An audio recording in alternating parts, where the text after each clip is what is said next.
everybody, it's Rebranding with you today with the first video of 2017.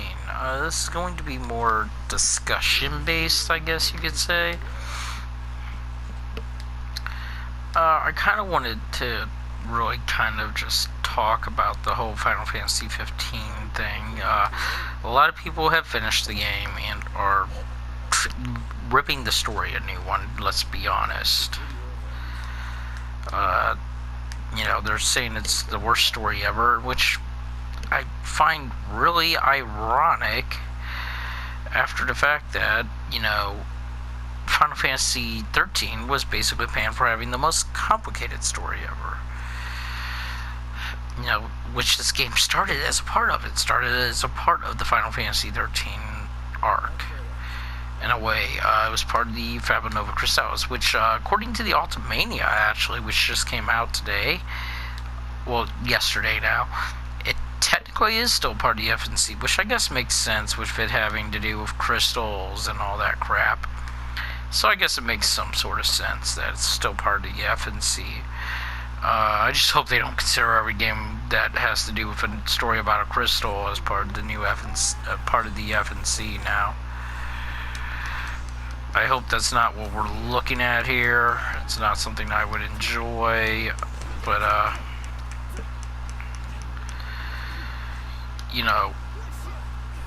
let's discuss the situation that we were in, though. So, back in 2006, there were multiple games announced as part of the Nova Crystallis. Final Fantasy 15, which at the time was known as Final Fantasy Versus 13. You also had several other games as part of the FNC. Final Fantasy 13 and Final Fantasy Akito 13, which became Type 0. All these games were meant to invoke the same lore, mythos, and everything else, which, when Versus 13 was announced, it did. It had a lot to do with not only crystals, it had to do with Atro, Lassie, Falsi, and all that. What seriously changed was the fact that years passed by with little detail. And you know what? That's one bad thing about Nomura. He does not like to give you detail. He wants his games to stay hidden until he thinks they're ready. Which is one thing when Tabata was brought on board that he changed with the active time reporting on YouTube on Square's channel, which gave us a glimpse of what we were working with for the new Final Fantasy. Tabata's like that, though. He wants you to know what he's doing. Did he reveal a little too much at times that didn't make it into the game that maybe he should have thought about before revealing it? Yes, absolutely. But at least he was talking. I love Nomura. I love Kingdom Hearts. I'm excited for the Final Fantasy VII remake. Dissidia, which he has direct things to do with. Now that it's rumored that it's coming forth, I'm really excited for that as well.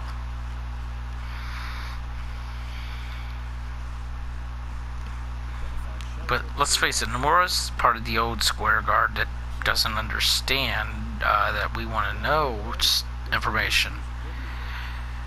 He's part of the old guard, whereas Tabata's part of the new guard. He understands we want to know.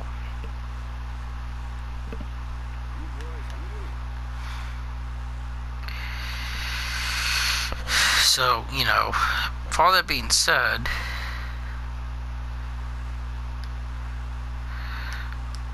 what went wrong? Well, nothing really. The story, while not the greatest Final Fantasy experience ever, it's not the god disaster that everybody would have you think it is either.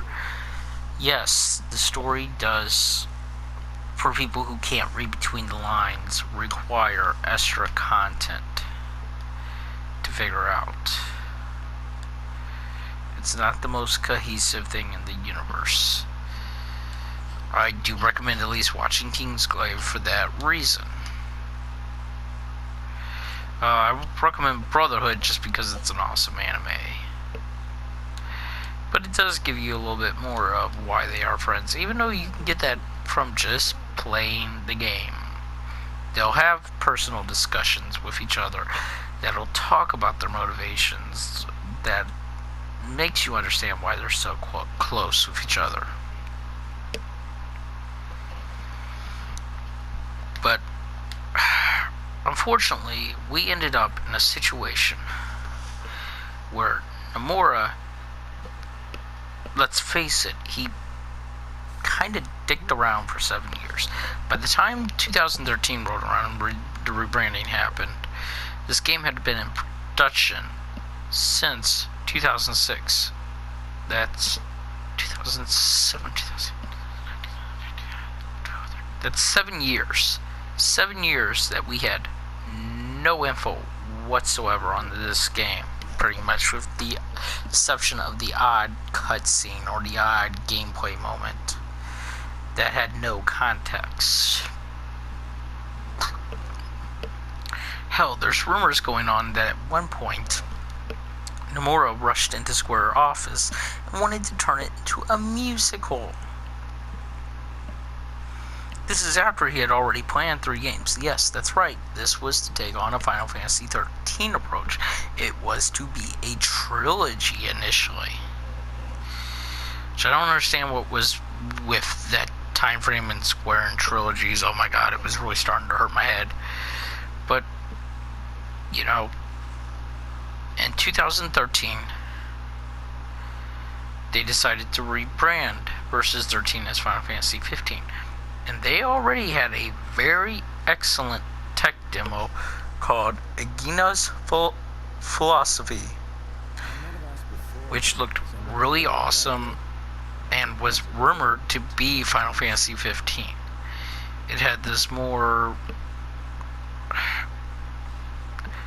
realistic wartime vibe that still had fantasy, bloodletting, magic, guns, you know, had the whole 9 yards. It was still taking that realism fantasy motif, and it looks really good. I do recommend watching it. That's Agina's Philosophy again. Final Fantasy real-time tech demo. So, that was shown off at E3 2012. 1 year later,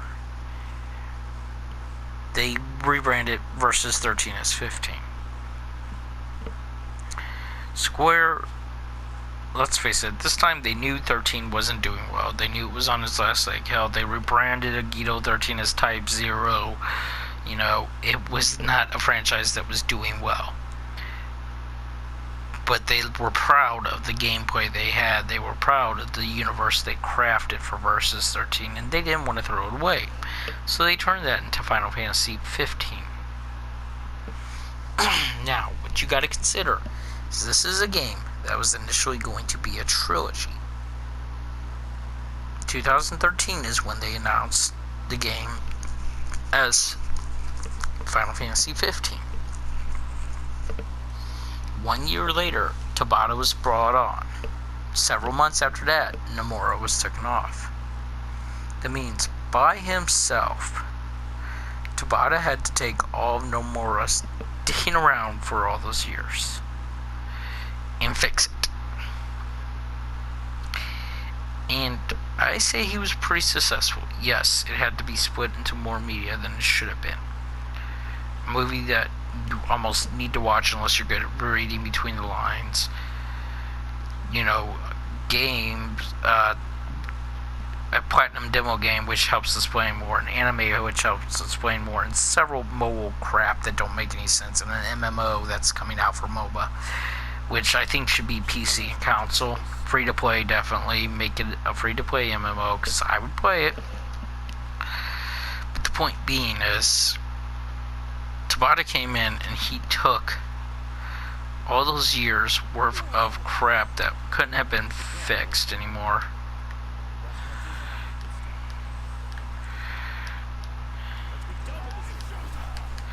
And he fixed it. You know, Square wanted a return on all their tech that they spent money on. It was either now or never. It was either put up or shut up.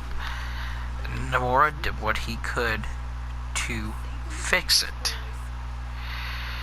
Now, am I going to sit here and lie to you and tell you this story is amazing and perfect? No, it's an amazing story, but it's definitely not perfect. It's a good story. If you watch the outside sources, it's even better, but the story's not bad. It's not bad at all, and I love the story, honestly. Wasn't lying when I said the first Final Fantasy to make me cry since 7. That's why I got a 5 out of 5 for me in my review. That's why it won my number 1 spot on my top 10 games of 2016, was because of everything they did right. So, Tabata took a lose-lose situation and managed to fix it. Let's put it this way, this game was in production, technically. If you want to count that the characters are the same, that only a few characters that actually changed, that a lot of the story detail is the same. If you want to throw all that into consideration, he took a situation he had no longer had any control over, and he fixed it like a boss. And you know, it could have gone even worse than that.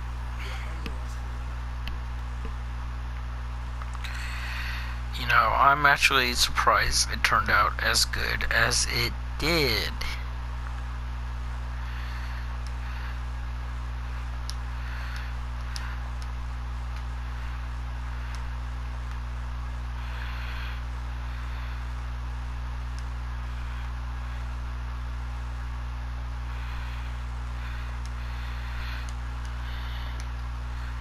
So let's just face it, it could have turned out a whole lot worse.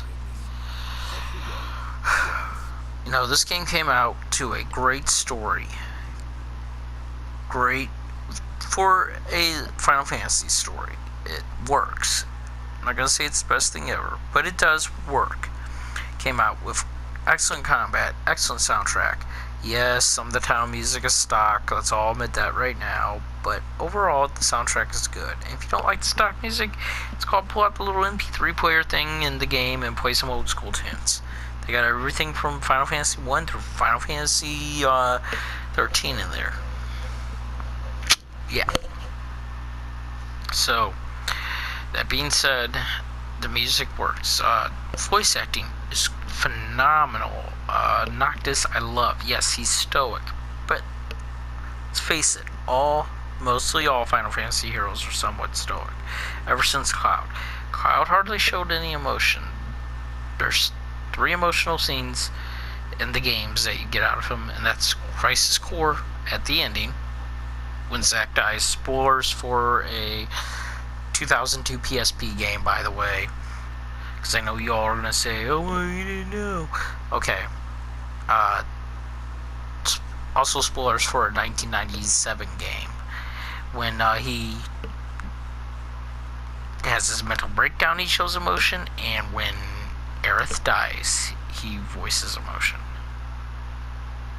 That's about it. Otherwise, he says he doesn't care at all. Squall starts the same way and shows emotion as he goes on. Once everything's piled on him, that's when he starts to show emotion. Tidus was the first real character to show any emotion aside from Stoic, with the exception of Zidane. Zidane was a callback to classic Final Fantasy, though, so I expected that out of him. But Tidus was the first new age character, as I'll call him, to show any emotion. That's because at this point, Square thought people were getting sick of Stoic. Okay, so now Noctis, on the other hand, even Lightning was stoic and developed emotions later. Noctis, he can get angry. He's got quips near the end of the game. He's got some of the best jokes in the entire game, in my opinion. You know, and I think the fact that I played all these hours, and I'm 140 plus hours in through all my playthroughs, is what bonded me to these characters and why I cried. I was shocked when Luna died, even though Kingsglaive sort of alludes to it. I was shocked. Oh, by the way, spoilers for Final Fantasy 15. For that point, not going to discuss the end. The ending made me cry worse, and I'm not going to say why. I want you all to see it and understand why I cried. But here's the thing. Tabata brought out that emotion in me. So, for the guy to take a game that was on its last leg and turn it around and turn it into something great, that was amazing. And the graphics are on point, let's admit that. The gameplay is on point, let's admit that. So this game came out smelling great after a 10-year production cycle. What's the last game that took 10 plus years to come out? Duke Nukem. Let's not forget what that smelled like. A big old turd, that one. And that's saying a lot, because this could have came out in the same disastrous tone, but it didn't. That shows you what good design does. Which this is what this game does, is good design. Yes, its story has issues, but it's not irredeemable. And it's one of the best games I've played this year, and I've played some great games this year, but I've also played some bullcrap. Red the Revolution. You know, I've unfortunately had to suffer through that this year. So, you know, while I understand that not everybody gets the story, let's put it this way. Fantasy is supposed to be something where you have suspension of your disbelief. Does the Lord of the Rings movies make sense? Not really. Harry Potter? More so, but not really.